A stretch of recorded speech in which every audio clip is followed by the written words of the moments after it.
తన విద్యకు సంబంధించి కూడా కొద్దిసేపు సాధన చేస్తున్నారు అఘోరి.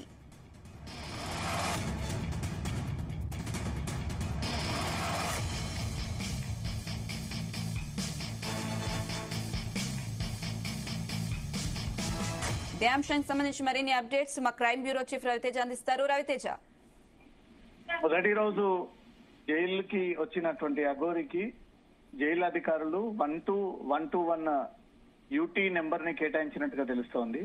నిన్నటి వరకు ఒక హైడ్రామా కొనసాగింది. అఘోరిని జెంట్స్ జైల్లో పెట్టాలా, లేడీస్ జైల్లో పెట్టాలా అనే ఒక కన్ఫ్యూజన్ ఏర్పడింది. తర్వాత పోలీసులు లింగ నిర్ధారణ పరీక్ష చేసి వచ్చినటువంటి రిపోర్ట్ ఆధారంగా ఆ జైలు సౌకర్యాలు కేవలం సెంట్రల్ జైలు అయినటువంటి చెంచల్గూడ, చర్లపల్లి ఈ 2 జైళ్లలో ఉంది కాబట్టి చెంచల్గూడ మహిళా జైల్లో ప్రత్యేకంగా 4 బ్యారెక్లు ఉన్నాయి. ఆ 4 బ్యారెక్లో ఒక బ్యారెక్ అఘోరికి కేటాయించి ప్రత్యేక సీసీటీవీ కెమెరాలను కూడా ఏర్పాటు చేసి అఘోరితో ఎవరు మాట్లాడకుండా, అఘోరి బయటికి రాకుండా కట్టుదిట్టమైనటువంటి బ్యారెక్ ని ఏర్పాటు చేసి సీసీటీవీ సర్వేలెన్స్ అండర్ లో అఘోరిని పెట్టి పర్యవేక్షణ కొనసాగిస్తా ఉన్నారు. ఇప్పటికే తన ఆరోగ్య పరిస్థితికి సంబంధించినటువంటి వివరాలు కూడా నిన్న వైద్య పరీక్షల్లో ఆ రిపోర్ట్ కూడా పోలీసులు జైలు అధికారులకు సమర్పించడం జరిగింది. ఎప్పటికప్పుడు జైలు ఉన్నతాధికారులు అఘోరి ఏట్లో అనే ఒక పూర్తి మినిట్ టు మినిట్ సిచ్యువేషన్ అంతా కూడా సీసీటీవీ కెమెరాల ద్వారా నిత్యం పర్యవేక్షిస్తా ఉన్నారు. ఒక పక్క అఘోరికి కేటాయించినటువంటి న్యాయవాది ఈ రోజు బెయిల్ పిటిషన్ దాఖలు చేసేటువంటి అవకాశం ఉంది. నిన్న కోర్టు 14 రోజులు రిమాండ్ విధించింది. కోర్టు రిమాండ్ విధించిన విధంగా ముందుగా కంది జైలుకి అక్కడ అఘోరిని మేము ఇక్కడ పెట్టుకోలేమంటూ రిజెక్ట్ చేయడంతో అక్కడి నుంచి సంగారెడ్డి సెంట్రల్ జైలుకి అక్కడ కూడా మేము అఘోరిని పెట్టుకోలేమని తేల్చడంతో వైద్య పరీక్షలు చేసి లింగ నిర్ధారణ పరీక్ష రిపోర్ట్ తీసుకొని చెంచల్గూడ జైలుకి వెళ్లడంతో చెంచల్గూడ జైలు మహిళా జైల్లో ప్రత్యేకమైనటువంటి బ్యారెక్ ని ఏర్పాటు చేసి సీసీటీవీ కెమెరాల సర్వేలెన్స్ లో పెట్టి తనకు 121 యూటీ నెంబర్ కేటాయించి తనను పర్యవేక్షిస్తున్నట్టుగా సమాచారం అందుతుంది.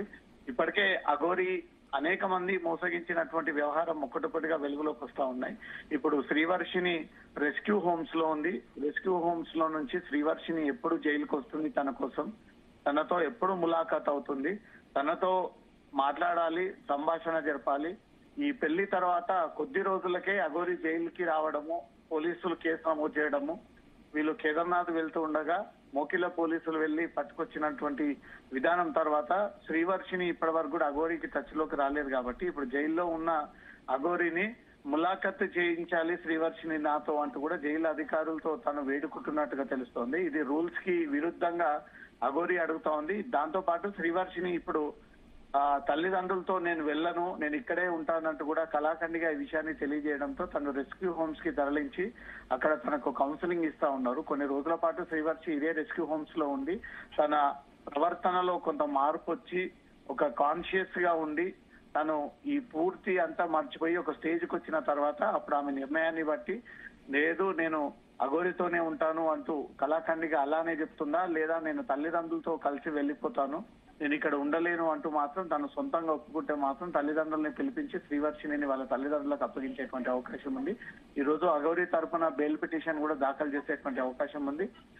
చెంచల్గూడ జైల్లో మాత్రం ప్రత్యేకమైనటువంటి బ్యారెక్ ని కేటాయించి చెంచల్గూడ జైల్లో సీసీటీవీ సర్వేలెన్స్ ఏర్పాటు చేసి సీసీటీవీ సర్వేలెన్స్ లోనే ఈ అఘోరిని నిత్యం